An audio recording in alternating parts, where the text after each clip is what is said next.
Hello అండి, అందరికీ నమస్కారం. నేను మీ హర్షిని. మన పెళ్ళితో ముడిపడిన బంధం నెక్స్ట్ ఎపిసోడ్లో ఏం జరిగిందో ఇప్పుడు చూద్దాం. ఏం లేదమ్మా, నాకు అన్నం తినిపిస్తావని అని అన్నాడు బన్నీ. అరే బంగారు కన్నా, నీకు అన్నం మీ అమ్మే పెట్టాలా? ఇక్కడ ఇంతమంది ఉన్నాం కదా అంది భానుమతి. ఏమో బామ్మ, నాకు ఈరోజు మా అమ్మ చేతితో తినాలనుంది, నువ్వు పెట్టమ్మా అన్నాడు బన్నీ. అయ్యో నా బంగారు తండ్రి, దా అని సుధా బన్నీని ఒళ్ళో కూర్చోబెట్టుకొని పెట్టింది. తల్లి చేత్తో గోరుముద్దలు చక్కగా తిన్నాడు బన్నీ. విక్రాంత్ రావడంతో అతని ఒడిలో దూకి, డాడీ నువ్వు తొందరగా తిను అన్నాడు బన్నీ. తప్పకుండా నాన్న, కానీ ఎందుకంత తొందరగా అని అడిగాడు విక్రమ్. ఏమో డాడీ, నాకు ఈరోజు అమ్మతో నీతో మీ ఇద్దరితో గడపాలనుంది అన్నాడు బన్నీ.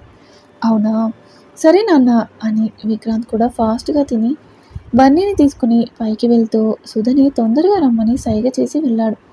అది చూసిన భానుమతి, అమ్మ సుధా నువ్వు కూడా తిను అంటూ ఆమె పక్కన కూర్చుని తనే స్వయంగా వడ్డించింది. సుధా తమ్ముడితో చెల్లితో తండ్రితో సరదాగా మాట్లాడుతూ భోజనం ఫినిష్ చేసింది. ఆ తర్వాత అవన్నీ తీసి సర్దుతుంటే, నువ్వెందుకమ్మా ఇవన్నీ చేయడం, వెళ్ళు, బన్నీ నిన్ను రమ్మన్నాడు కదా, వెళ్ళు ముందు అని అంది భానుమతి. అవునక్క, ఈ పనులన్నీ మేము చేసుకుంటాం, బన్నీ నీతో టైం స్పెండ్ చేయాలని కోరుకుంటున్నాడు కదా, నువ్వు వెళ్ళు, సుందర్కి నేను హెల్ప్ చేస్తాను అంది కీర్తి. వాళ్ళు అంతలా చెప్తుంటే కాదనలేక సరే అని వెళ్ళింది సుధా. ఆమె వెళ్తుంటే భానుమతి సుధా వైపు అలానే చూస్తుంది. ఏంటి బామ్మగారు, మా అక్కని అలానే చూస్తున్నారు, దిష్టి తగులుతుంది అంది కీర్తి. నా మనవరాలకి నేను దిష్టి పెడుతున్నానా, నావి దిష్టి కళ్ళంటావా నిన్ను అని కీర్తిని చెవి మెలిపెడుతుంది భానుమతి. బామ్మగారు, సారీ సారీ, నొప్పి వస్తుంది వదలండి అని కీర్తి అంటుంటే, బామ్మగారు ఒక్క నిమిషం అలానే పట్టుకోండి, నేను ఒక ఫోటో తీసుకుంటాను అని తన ఫోన్ తీసి ఫోటో తీసుకున్నాడు నిఖిల్. అదేంటి బాబు, మీ చెల్లిని అలా ఫోటో తీస్తున్నారు అని అడిగింది సుందరి. మరి నీకు తెలియ సుందరి, ఇది ఇప్పటి వరకు ఎంత అల్లరి చేసినా దీన్ని ఎవ్వరూ అనేవారు లేక చెలరేగిపోతుంది. ఇదిగో ఇప్పుడు బామ్మగారు దాన్ని అలా ఏడ్పిస్తుంటే నాకు ఎంత సంతోషంగా ఉందో మాటల్లో చెప్పలేకపోతున్నాను తెలుసా అని అంటుంటే, నీకు అంత సంతోషంగా ఉందా అన్నయ్య, ఒళ్ళు నీ పని చెప్తాను అని కీర్తి గరిటె తీసుకుని తన అన్నయ్య వెనకాల పడింది. నిఖిల్ తన నుంచి తప్పించుకుంటూ, అదిగో చూసావా సుందరి, చెప్పానా రాక్షసి అని అన్నాడు. అవునరా అన్నయ్య, నేను రాక్షసిని, అందుకే ఇవాళ నిన్ను పీక్కు తింటాను ఉండు అని అంది కీర్తి. నిఖిల్ అలానే తన నుంచి తప్పించుకొని అతని గదికి వెళ్ళి డోర్ లాక్ చేసుకున్నాడు. కీర్తి ఆ డోర్ పైన గరిటెతో కొట్టి, ఇప్పుడు తప్పించుకుంటే తప్పించుకున్నావు, బయటికి రావా అప్పుడు చెప్తాను నీ పని అని అంది. వాళ్ళ అల్లరిని చూసి నారాయణ, భానుమతి, సుందరి నవ్వుకున్నారు. సుధా పైకి వెళ్ళేసరికి విక్రాంత్, బన్నీ చాలా సీరియస్గా ఫోన్లో గేమ్ ఆడుతున్నారు. వాళ్ళని చూస్తూనే సుధ దగ్గరికి వాళ్ళ ముందు నించుంది. కానీ ఇద్దరూ సుధని కనీసం చూడని కూడా చూడకుండా పట్టించుకోకుండా ఫోన్లోనే తలలు పెట్టేశారు. చూసి చూసి సుధకి విసిగొచ్చి ఫోన్ లాక్కుంది. తను అలా తీసుకోగానే ఇద్దరూ ఒకేసారి పైకి చూశారు. సుధని వాళ్ళని చూసి నవ్వుతూ ఫోన్ని చూపించింది. అరే బంగారం, ఫోన్ ఇవ్వు, గేమ్ లాస్ట్లో ఉంది అన్నాడు విక్రాంత్. ఆహా, నాకు మీరిచ్చారా, లాక్కోలే, కావాలంటే మీరు ట్రై చేయండి అంది నవ్వుతూ. ఆహా అలానా, అయితే వస్తున్నా అంటూ విక్రాంత్ సుధని పట్టుకోబోతుంటే అతనికి అందకుండా సుధ అక్కడే సోఫా ఎక్కి ఇంకా మంచం చుట్టూ పరిగెడుతుంది. బన్నీ వాళ్ళిద్దరిని చూస్తూ ఉన్నాడు, ఎవరికి సపోర్ట్ చేయాలో తెలియక. కొద్దిసేపు సుధ విక్రాంత్ని అలానే తప్పించి చివరికి దొరికిపోయింది. విక్రాంత్ ఆమెను వెనక నుంచి పట్టుకొని నడుం చుట్టూ చేతులు వేశాడు.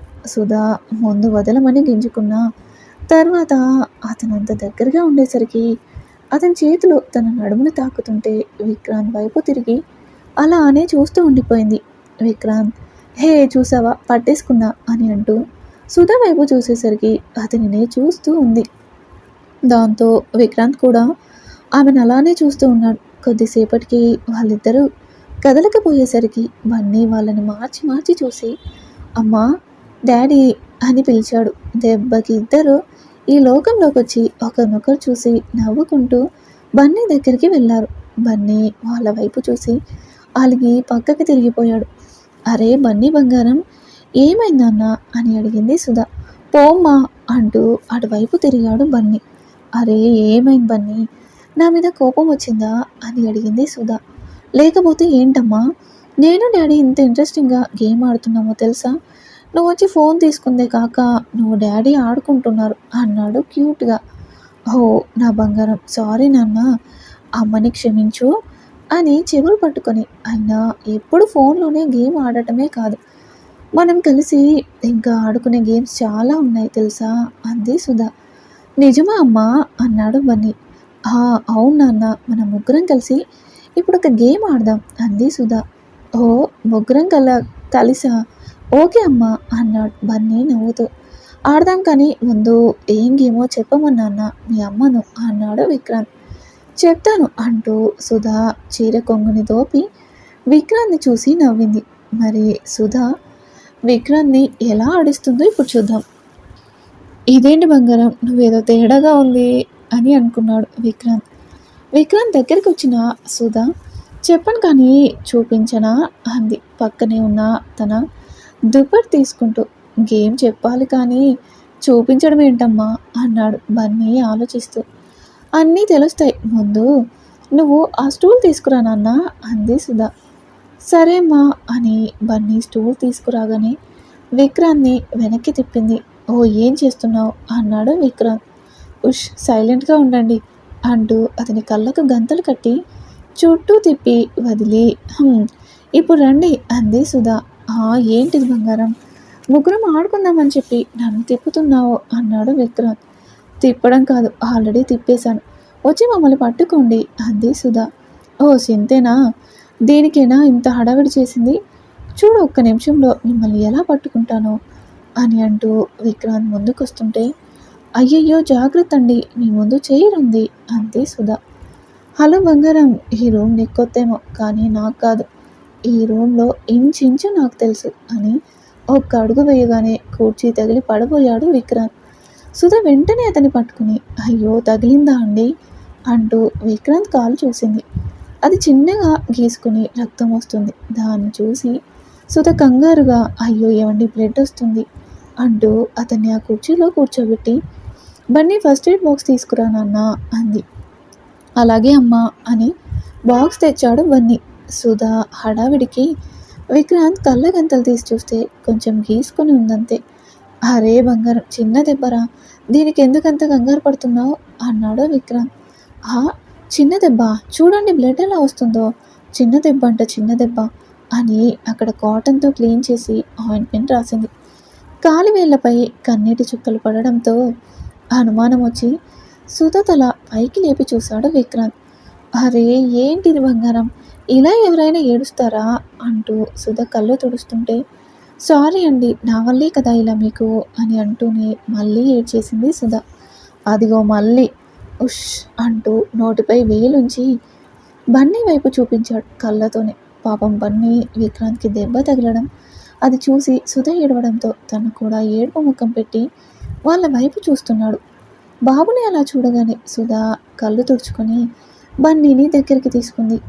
అమ్మా ఎందుకు ఏడుస్తున్నావు, డాడీకి మరీ అంత పెద్ద దెబ్బ తగిలిందా అని అడిగాడు బన్నీ. లేదు నాన్న, అది చిన్న దెబ్బే, నేనే కంగారు పడి మిమ్మల్ని కంగారు పెట్టేశాను అంది.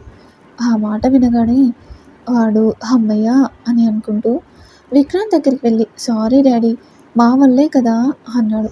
అయ్యో ఏమైంది వాళ్ళ నీకు, మీ అమ్మకి, చిన్నదానికి ఇంత హడావిడి చేసేస్తున్నారు, అయినా నిన్ను కాదు మీ అమ్మని అనాలి, తను కంగారు పడటమే కాకుండా నిన్ను కూడా ఏడిపించేస్తుంది అంటూ సుధా నెత్తి మీద మొట్టికాయలు వేశాడు. అబ్బా తగులుతుందండి అంది సుధా నెత్తిపై రుద్దుకుంటూ. తగలాలనే కొట్టానండి అన్నాడు విక్రాంత్ వెక్కిరిస్తూ. దాంతో సుధా మూతి తిప్పుకుంటూ అటువైపు తిరిగి కూర్చుంది. అమ్మో మీ అమ్మకి కోపం వచ్చిందనుకుంటా, మనం ఇప్పుడు ఏం చేయాలి అన్నాడు విక్రాంత్.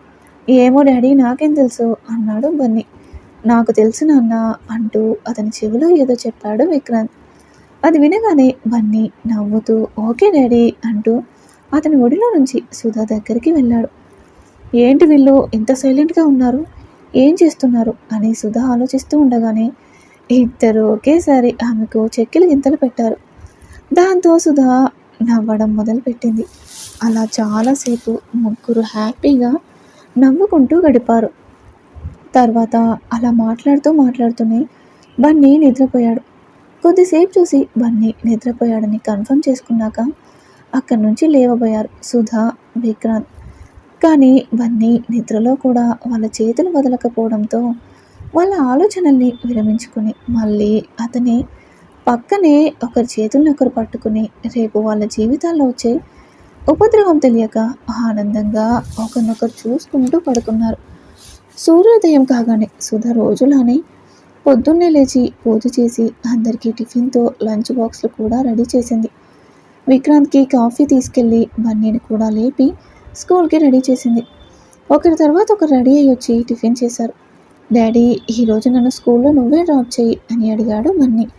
ఓ తప్పకుండా నాన్న అని బన్నీ బ్యాగ్, లంచ్ బాక్స్తో పాటు తన ఆఫీస్ బ్యాగ్ కూడా తీసుకున్నాడు విక్రాంత్. నిఖిల్, కీర్తి వాళ్ళు కూడా కాలేజ్కి బయలుదేరారు. బన్నీ సుధకి ముద్దు పెట్టి బాయ్ అమ్మా అని అన్నాడు. సుధ కూడా బన్నీకి ముద్దు పెట్టి బాయ్ నాన్న, బాగా చదువుకో అని చెప్తూ ఉండగా ఎవరో చప్పట్లు కొడుతూ లోపలికి వచ్చారు. వచ్చిన వ్యక్తిని చూడగానే అందరూ షాక్ అయ్యారు. ఎందుకంటే వచ్చింది అనామిక. అందరూ ఏం మాట్లాడకుండా అలానే ఉండిపోవడంతో వాళ్ళని చూసి ఏంటి అందరూ అలా ఉండిపోయారు, దేనికి షాక్ అయితే ఎలా, ముందు ముందు మీకు చాలా షాకులు ఉన్నాయి అని అంటూ బన్నీ వైపు చూసింది. ఆమె చూపులు గమనించిన సుధా బన్నీ తన దగ్గరికి లాక్కుంది. ఇక అనామిక చెప్పే విషయానికి వాళ్ళు ఎలా రియాక్ట్ అవుతారనేది నెక్స్ట్ ఎపిసోడ్లో చూద్దాం. ఈరోజు ఎపిసోడ్పై మీ అభిప్రాయాన్ని తెలియజేయండి. అలాగే మరిన్ని స్టోరీస్ కోసం ప్లీజ్ మా ఛానల్ని తప్పకుండా సబ్స్క్రైబ్ చేసుకోండి.